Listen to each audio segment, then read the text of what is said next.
청취자 여러분이 보내주신 자료, 오늘 함께 깊이 파고들어 보겠습니다. 오늘 우리가 분석할 자료는 제목부터가 상당히 강렬한데요. 바로 정치 신학 토크, 이란 하메네이 정권 붕괴 위기, 크리스찬들은 이 사태를 어떻게 바라보아야 하는가입니다.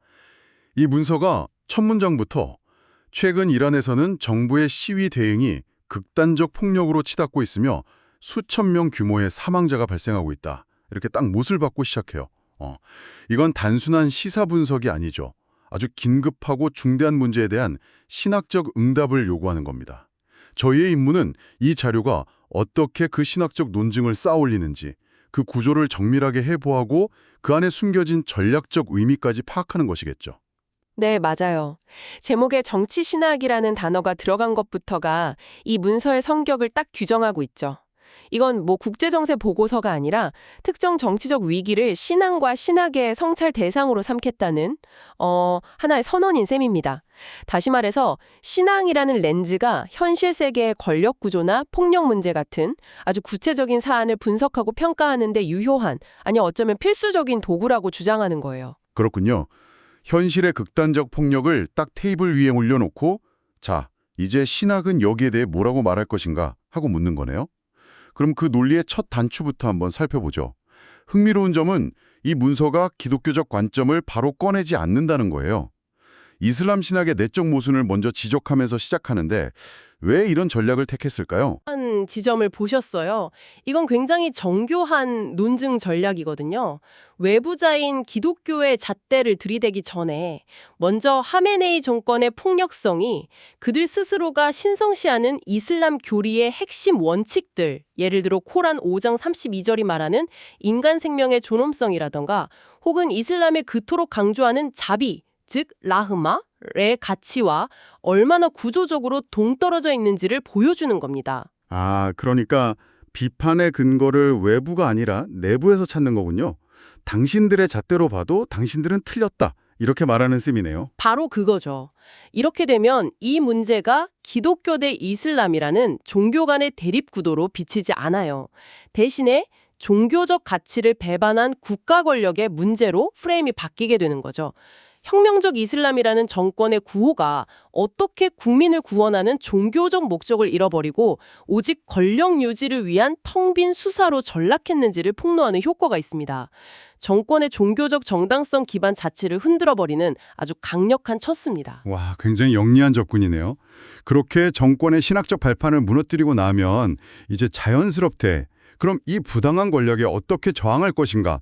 라는 질문으로 넘어가게 되겠군요. 자료는 여기서 두 가지 신학적 패러다임을 제시하죠. 네, 맞습니다.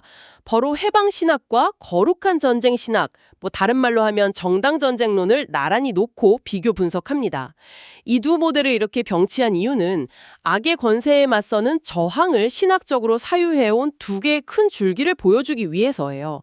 뭐랄까 서로 다른 출발점과 논리를 가진 두 개의 저항 매뉴얼을 제시하는 셈이죠. 그럼 먼저 해방신학부터 좀 더 쉽게 풀어주시죠.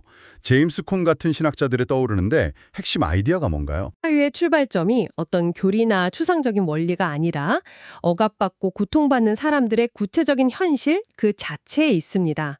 가난, 독재, 인종차별 같은 그런 구조적인 악에 맞서 싸우고 해방을 쟁취하는 과정 자체가 곧 구원의 핵심적인 사건이라고 보는 거죠. 그래서 여기서 저항의 주체는 억압받는 민중, 그리고 그들과 함께하는 교회 공동체가 되는 겁니다. 그러니까 저항의 영웅이 바로 억압받는 사람들이 되는 거군요. 근데 이 문서가 해방신학과 나란히 제시한 거룩한 전쟁신학은 어감이 상당히 강렬한데요. 이름만 들으면 좀 위험하게 들리기도 하고요. 그렇죠. 거룩한 전쟁이라는 말은 오해의 소지가 다분하지만 그 뿌리는 아우구스티누스나 토마스 아퀴나스로부터 이어진 정당전쟁론에 있습니다. 이건 위로부터의 신학이라고 할 수 있어요.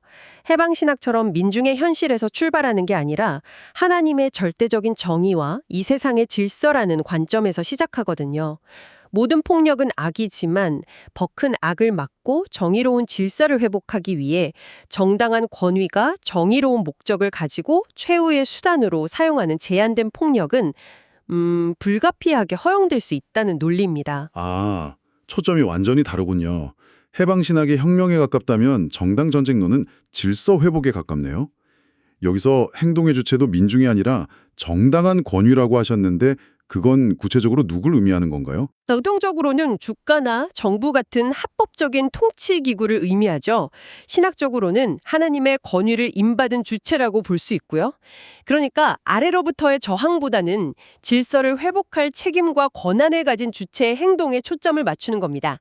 이 둘을 이렇게 나란히 제시함으로써 이 문서는 이란 사태를 바라보는 우리에게 아주 근본적인 질문을 던지는 거예요. 당신은 저항의 동기와 주체를 어디에 둘 것인가? 아래로부터의 해방인가? 아니면 위로부터의 질서 회복인가? 하고 말이죠. 단순히 두 가지 선택지를 보여주는 걸 넘어서 어떤 신학적 조언을 사용해서 이 상황에 개입할 것인지 깊이 성찰하는 요구군요. 자, 이렇게 신학적 프레임워크를 제시한 뒤에 문서는 갑자기 유엔이나 국제 앰네스티 같은 국제기구의 보고서나 크메르루지, 나치 독일 같은 역사적 사례로 넘어갑니다. 이 신학적 논의와 현실 데이터는 어떻게 연결되는 건가요? 바로 이 부분이 이 문서의 논증을 아주 탄탄하게 만드는 핵심 장치예요.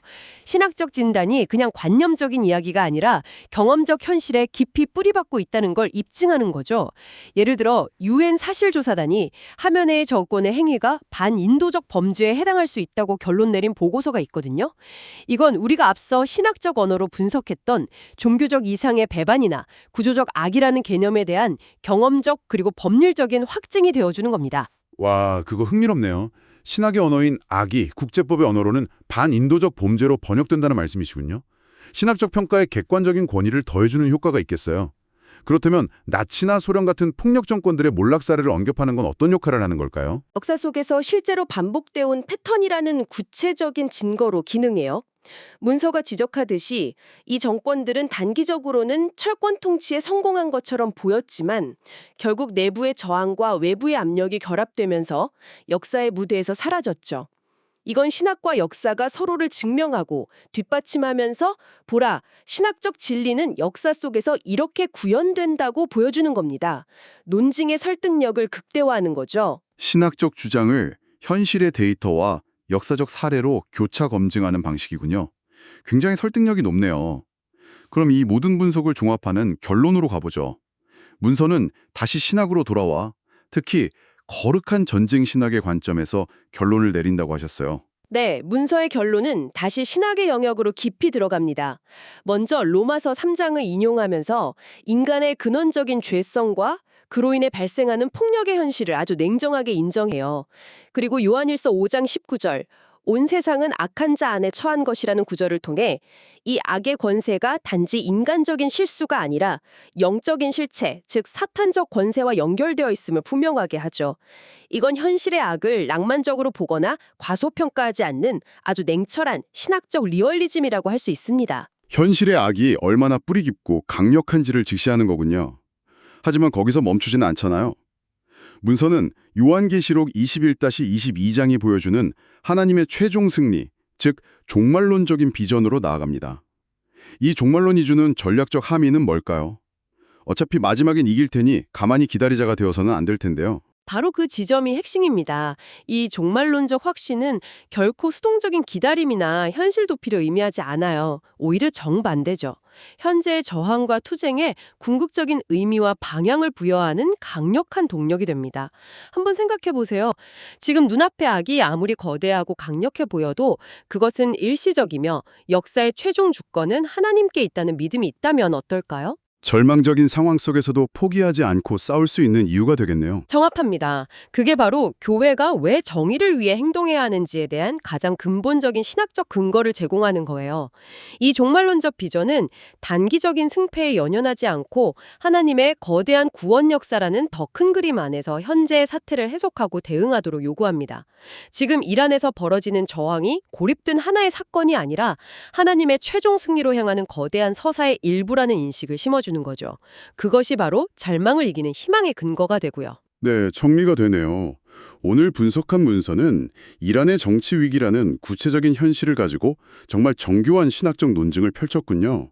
먼저 정권의 종교적 정당성을 그들 내부의 논리로 무너뜨리고 저항을 위한 두 가지 신학적 도구, 그러니까 해방신학과 정당전쟁론을 제시한 다음 이걸 국제사회의 객관적 평가와 역사적 사례로 입증했어요. 그리고 최종적으로 이 모든 분석을 하나님의 절대 주권과 궁극적인 정의 실현이라는 종말론적 틀 안에서 통합해냈고요. 맞습니다. 이 문서는 분석의 틀을 아주 명확하고 설득력 있게 제공했어요. 이제 우리 특히 신학자들이나 교회 지도자들에게 하나의 질문이 남는 셈이죠. 어떤 질문일까요? 구조적 악에 대한 신학적 진단을 내리는 것을 넘어 그것에 맞서는 책임감 있는 영적, 실천적 행동은 구체적으로 어떤 모습이어야 할까요? 기도, 옹호, 연대, 지원 여러 가지가 있겠죠. 이 신학적 청사진을 가지고 우리가 실제로 무엇을 만들고 행동해야 하는지에 대한 고민이 이제 시작되어야 할 겁니다. 오늘 저희가 분석할 자료는 한 편의 거대한 추리소설 같습니다. 추리소설이요? 흥미로운데요. 네. 인류 최초의 살인사건에서 시작된 핏자국이라는 단서를 따라가 보니까요. 이게 개인의 죄를 넘어서 제국의 멸망, 그리고 역사의 종말까지 이어지는 하나의 법칙을 보여주거든요. 아, 어떤 흐름인지 알겠습니다. 분석할 자료 제목은 이란 토크 2부, 이란 사태의 연장선상에서 살펴보는 하나님의 심판인데요. 여기서 우리가 파헤칠 핵심 명제는 바로 이겁니다. 죄 없는 자들에 대한 학살이 무고한 피로 인해 그 땅을 더럽히고 궁극적으로 하나님의 종말론적 심판의 대상이 된다. 네, 아주 중요한 명제죠. 그래서 오늘은 단순한 정보 요약을 넘어서요. 이 명제 안에 숨어있는 그 신학적이고 전략적인 사고의 뿌리까지 한번 깊게 파고 들어가 보겠습니다. 좋습니다. 말씀하신 대로 오늘 목표는 이 명제의 표면을 훑는 게 아니라 이게 왜 이런 구조를 갖게 됐는지 그 논리의 가장 근본적인 원리, 첫 번째 원리까지 추적해 들어가는 겁니다. 바로 그 지점입니다. 이 명제가 중요한 이유는 이게 그냥 폭력은 나쁘다 이 수준의 이야기가 아니기 때문이에요. 자료에 따르면요, 이건 인간의 폭력을 하나님의 창조 세계 전체와 충돌하는 어떤 우주적인 사건으로 규정하는 성경의 핵심 세계관을 담고 있습니다. 좋습니다. 그럼 그 거대한 이야기의 첫 단서, 명제의 첫 부분부터 시작해보죠. 무고한 피가 땅을 더럽힌다. 이 개념 말입니다. 네, 자료는 그 기원을 인류 최초의 살인사건, 바로 가인과 아벨 이야기에서 찾고 있네요. 창세기 4장에 내 아우의 핏소리가 땅에서부터 내게 호소하느니라. 이 구절이 모든 것의 시작점이군요. 맞습니다. 그런데 여기서 피가 부르짖는다. 이 표현을 그냥 시적인 비유로 넘기면 핵심을 놓치게 돼요. 아, 단순한 비유가 아니란 말씀이시죠? 네, 이건 피해자의 원한을 감성적으로 표현한 게 아닙니다. 자료의 분석을 보면요, 이건 거의 법률 용어에 가까워요. 그 피가 인간 법정을 건너뛰고 우주의 최고 재판관이신 하나님께 직접 고소장을 제출하는 객관적인 악이라는 선언인 거죠. 아, 잠깐만요. 그게 정말 중요한 포인트 같은데요. 그렇죠. 그러니까 어떤 사건이 그냥 나쁜 일로 끝나는 게 아니고요. 땅 자체가 범죄의 증거를 흡수해서 하늘에 계속 신호를 보낸다. 이건 거대한 도미노의 첫 조각 같은 거네요. 정확합니다.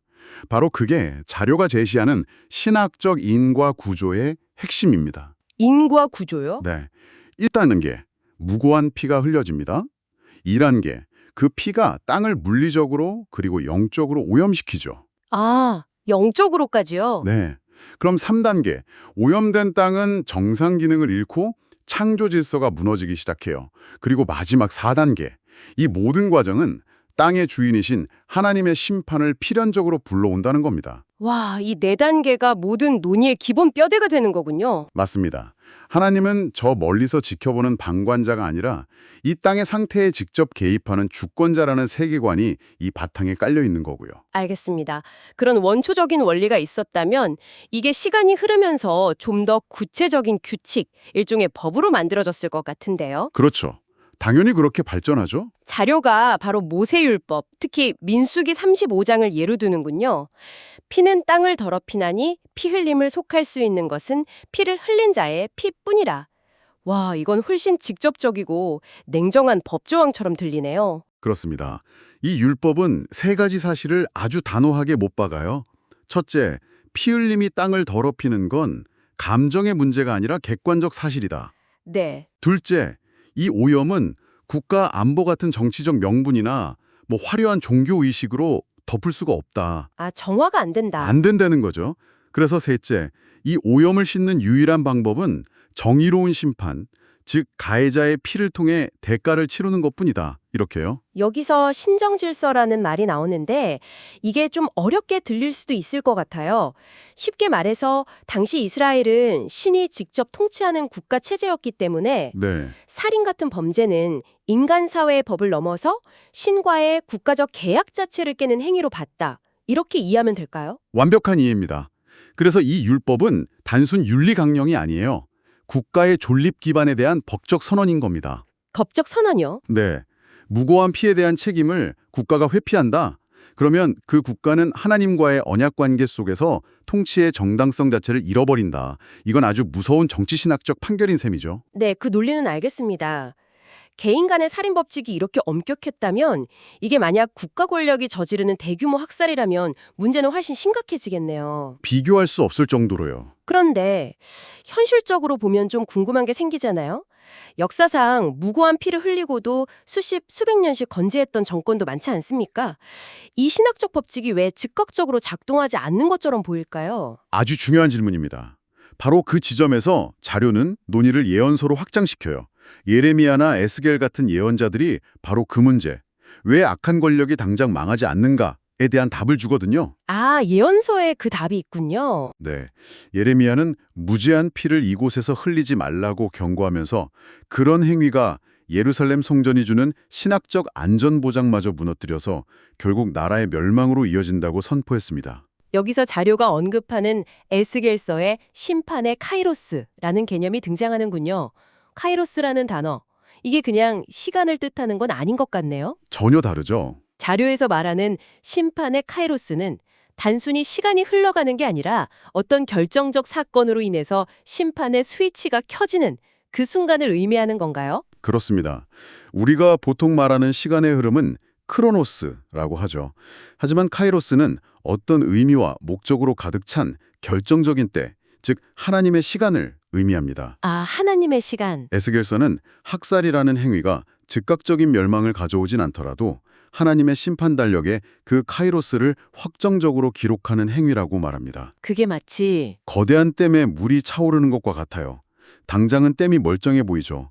하지만 물이 계속 차오를수록 댐이 붕괴될 필연성은 점점 더 강해지지 않습니까? 여기서 무고한 피가 바로 그 댐의 수위를 높이는 물입니다. 와, 이것이 바로 우리가 다루는 명제 속 궁극적으로라는 단어의 의미를 설명해주는 핵심 열쇠입니다. 심판은 지연될 뿐 취소되지 않는다는 거죠. 와, 그건 정말 충격적인데요. 그러니까 이 영적 보채라는 건 시간이 지나면 사라지는 게 아니라 오히려 이자가 붙어서 누적된다는 거잖아요. 그런 셈이죠. 이 논의를 따라가다 보니 자연스럽게 명제의 마지막 부분, 종말론적 심판으로 넘어가게 되네요.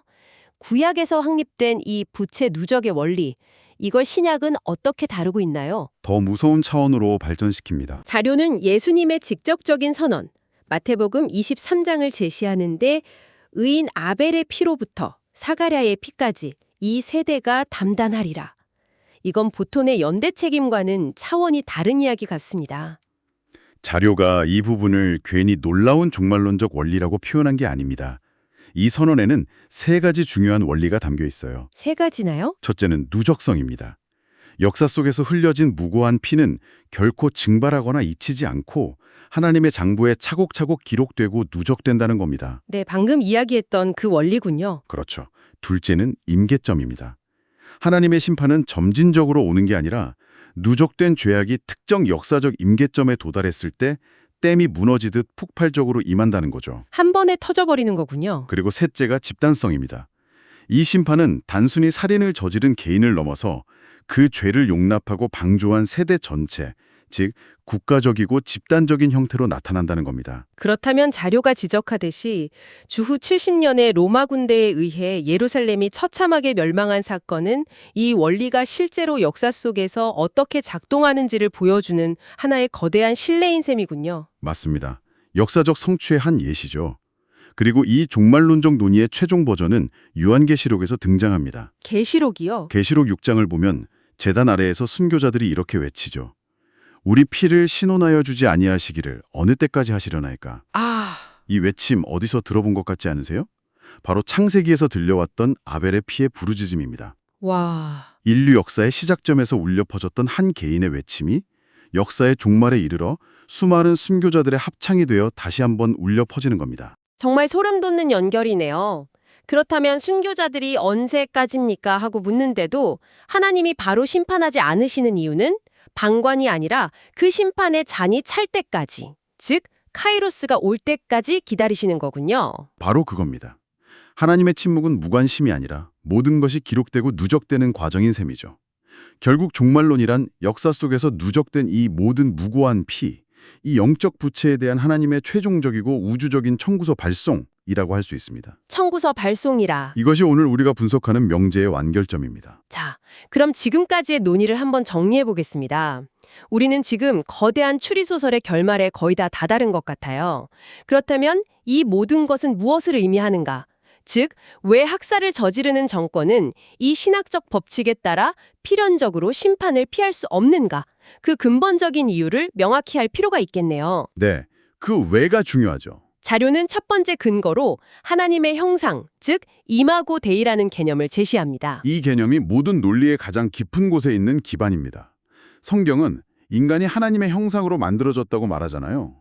이 관점에 따르면 무고한 인간을 학살하는 행위는 단순히 한 생명을 해치는 걸 넘어섭니다. 넘어선다고요? 네, 그것은 인간 안에 새겨진 하나님의 형상, 다시 말해 하나님의 명예와 존엄에 대한 직접적인 공격이 됩니다. 자료의 표현을 빌리자면 신성 모독적 폭력이 되는 거죠. 아, 그렇군요.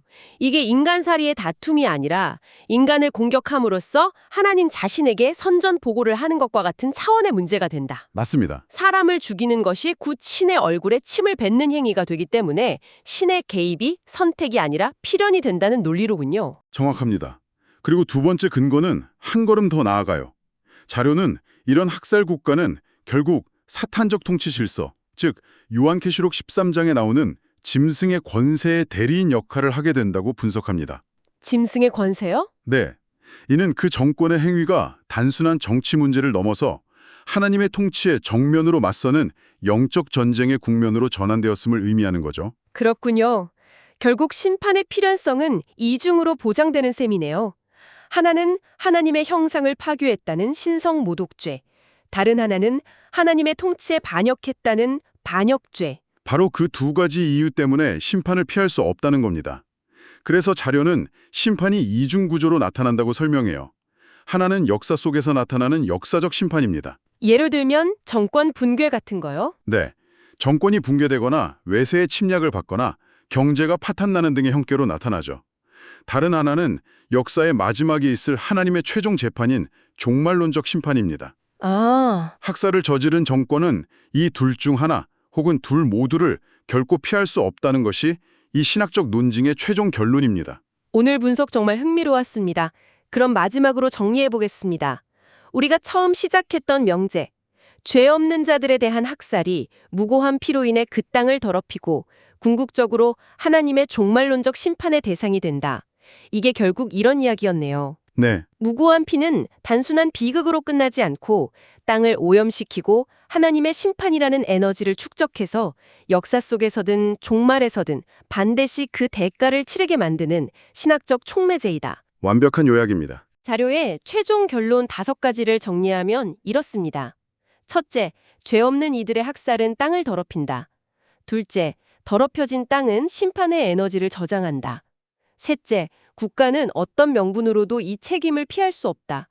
넷째, 학살 정권은 반드시 심판의 대상이 된다.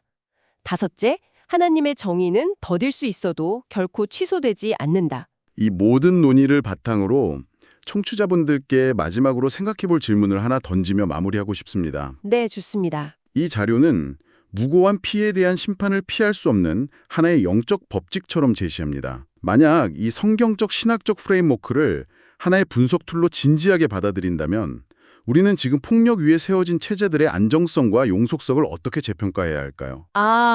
어쩌면 이것은 역사를 그저 우연한 사건들의 무의미한 나열이 아니라 그 결말을 향해 나아가는 거대한 도덕적 드라마로 보게 하는 완전히 새로운 관점을 우리에게 제공하는 것은 아닐까요?